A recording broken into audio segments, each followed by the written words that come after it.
about something I've been doing lately that has cut out one major symptom of mine.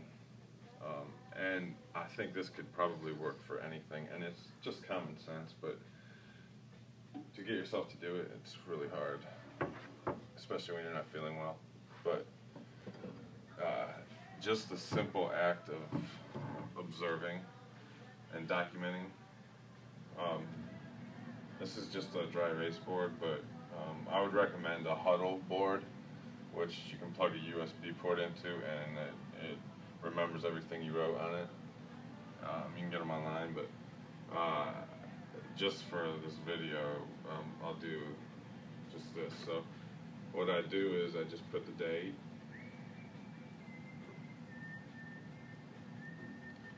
up top, and then I put food,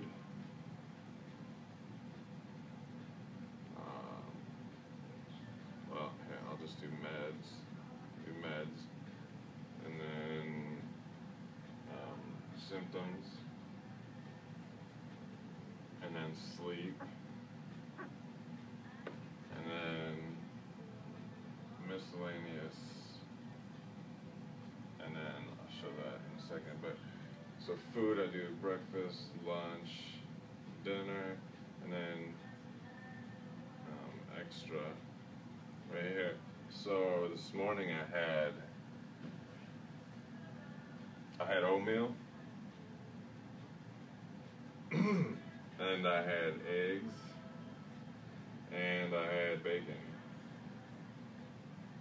Not the greatest choices for Lyme patients, but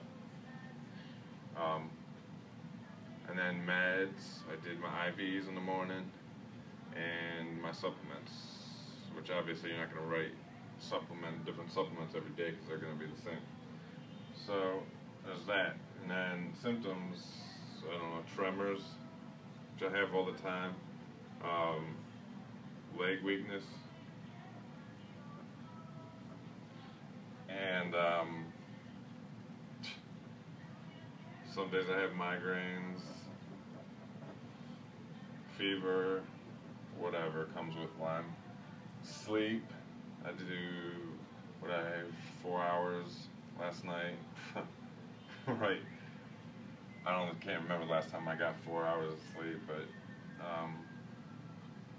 and then miscellaneous would be like exercise. If I was able to walk, say, 1/10 of a mile, which is pathetic, but for me it's progress, I would put that there, and then maybe leg lifts, which I do every other day, and yoga.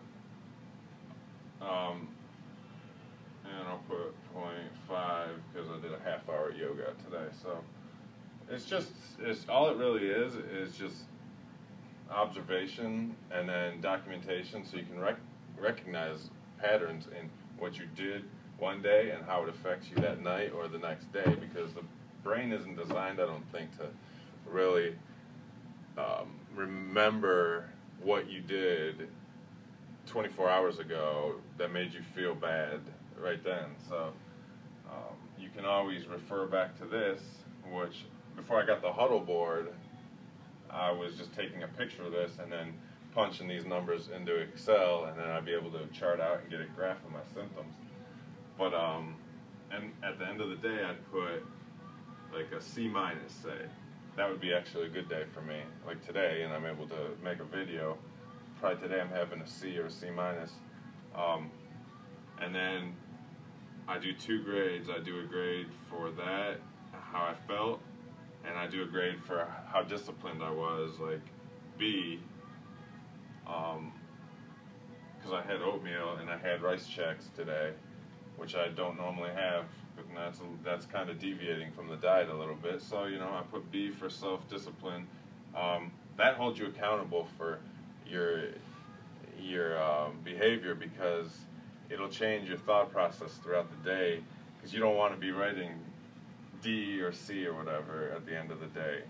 So you do this, and you could do this for any disease really, but Lyme is perfect because you can't think straight a lot of times and whatever, and if you keep it next to your bed, which most Lyme sufferers are in their bed all the time, it's really easy to do.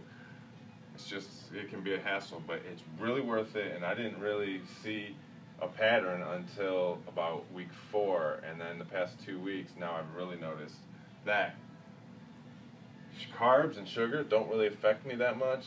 Like, I don't ever do gluten or dairy or artificial sweeteners or alcohol or anything like that. But I recognize that 1 or 2 ingredients in a food is fine as long as it doesn't have 5, 6, 7, and it doesn't have a lot of preservatives, additives, and stuff like that. So more processed foods will make me buckle over and be sick. And when I have gastro problems, it throws me in a migraine. It throws my leg weakness up.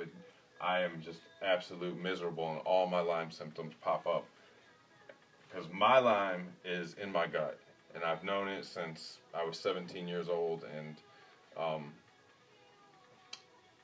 my stomach problems have completely controlled my Lyme. And not saying I'm all better when I don't have gastro pains, but I am probably 10-15% better without any gastrointestinal pain, and this board has eliminated that. So,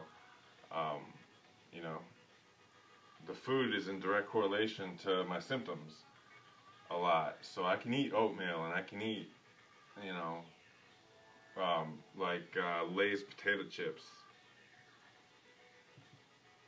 Even though they sound like they're not healthy for a person with Lyme, I can eat them without any side effects.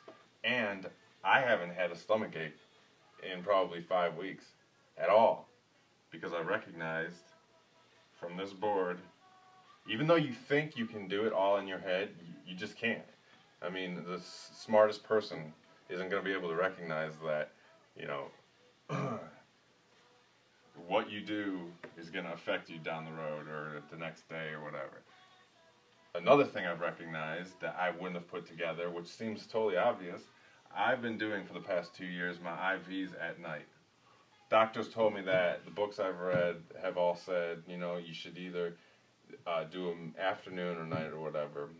I knock them out in the morning, and for whatever reason, it has given me more energy throughout the day, and just get them out of the way. And I do feel a little bit better when I wake up. I mean, I feel terrible all the time when I wake up, but it's not as bad as it was. So this is just one thing that I've been doing, is just doing this and punching the numbers into Excel. You don't have to go that far, but I'm OCD, so I have to track everything with my finances and health and everything. But this is just what I've been doing, and it's an incredible tool for helping you get better. I know it is. It's another way to inch your way to health. And if, this whole thing with Lyme is about not repeating mistakes that are hurting you, and repeating things that are helping you. So I just thought I'd share that with people, and maybe you could use it.